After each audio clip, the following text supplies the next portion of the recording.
Hi, this is Dodger and you're watching our show!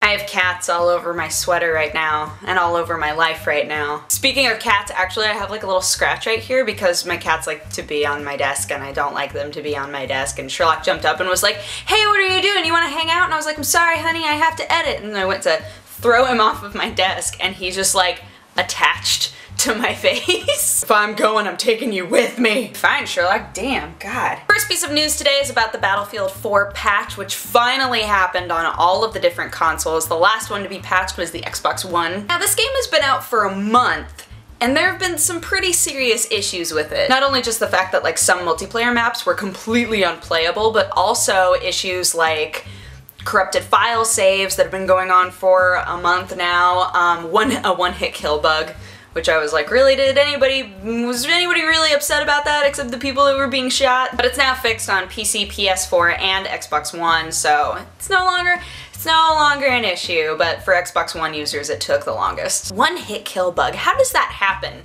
How do you playtest a game and not think to yourself, man, these people are dying like hella easy? I don't know. Obviously, the save file corruption bug was the biggest thing, but the one-hit kill bug makes me laugh. Elder Scrolls Online now has a release date. It will be coming out April 4th for PC and Mac, and sometime in June for Xbox One and PS4. I did not realize, did you guys know they've been working on this game for like 6 or 7 years? Did not know.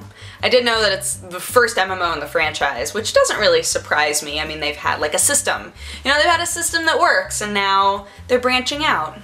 6 or 7 years worth of branching out. Don't know what the price of the game will be, although we do know that they're sticking with the subscription model. I don't know if that's going to affect it negatively. It probably will. I personally don't mind subscriptions, but I know that because there are so many free-to-play games out right now, it's a harder sell. And for Elder Scrolls Online, like, some people have loved it, and some people have said, I probably wouldn't play this for very long, so I'll be really interested to see whether or not the subscription model sticks, or if they wind up being like, free to play, I guess. Telltale Games announced their partnership with HBO in order to make a Game of Thrones episodic game. They're also going to be making a Gearbox Tales of Borderlands game. Cracks me up. Everybody's like, I gotta get on that sweet Telltale episodic action. Both games are planned for 2014, although we don't know when in 2014. I did write to myself, hey, make a winter joke, please. Hopefully it won't be in winter of 2014. That wasn't good. Both games, I believe, will be episodic. Game of Thrones especially will be, and it's being called a multi-year, multi-title partnership. So whatever that means. It's going to be coming out for home consoles as well as PC, Mac, and mobile devices, so you can play it on anything. I personally love like Walking Dead and Wolf Among Us. I think those games are fantastic, although I'm really worried because of this that they're going to wind up getting kind of pushed into a corner, that this is going to be all they're expected to do. And Telltale is a great company, they make great games, and I don't want it to turn into like the episodic QTE storytelling company. Hey, that kind of rhymed. Hey, that was sort of a rhyme.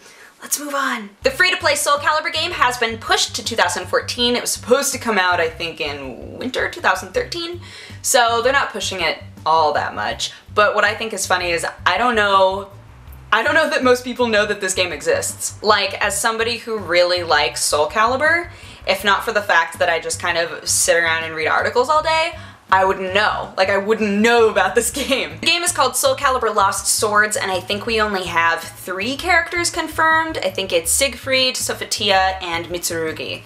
So, obviously it's not just going to be a 3-character game. We're gonna get more, we just don't know them yet. But it will be running on the Soul Calibur 5 engine, and I think that the biggest thing that this information makes me wonder is whether or not the series is in decline. Like, are they assuming that there just isn't that much of a demand for Soul Calibur games anymore? Do they feel kind of like they've been pushed aside?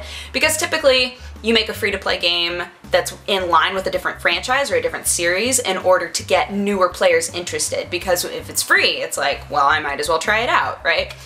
So it'll be unlike any of the other Soul Calibur games that we've played before in that instance, and it might bring in new blood. It might bring in new people that are interested in playing the game, but I don't know whether or not that should reflect on the series as a whole. Closed beta for the Diablo 3 expansion has started, and this time it's not just going to friends and family of Blizzard, it's also going to important media type people, how did they put it? Valued media contacts. But aside, look, they don't matter. What matters is they're also sending it to 3,000 different Diablo 3 players, the people who have played Diablo 3 the most. So if you're somebody who, despite everybody else's feelings, just sat and played Diablo 3 so hard, then who knows, you might want to check your email, you might have an invite to the beta. There's no NDA, so you can stream it, you can record footage, you can upload it, which I think is great, and smart. It's great and smart, because I mean, people are starting to kind of sway in the direction of maybe I'll give it another chance, but the majority does not feel that way. If you are interested in just old school applying for the beta or want to know anything else about it, they do have a FAQ page, which I can link to in the description, assuming I can find it.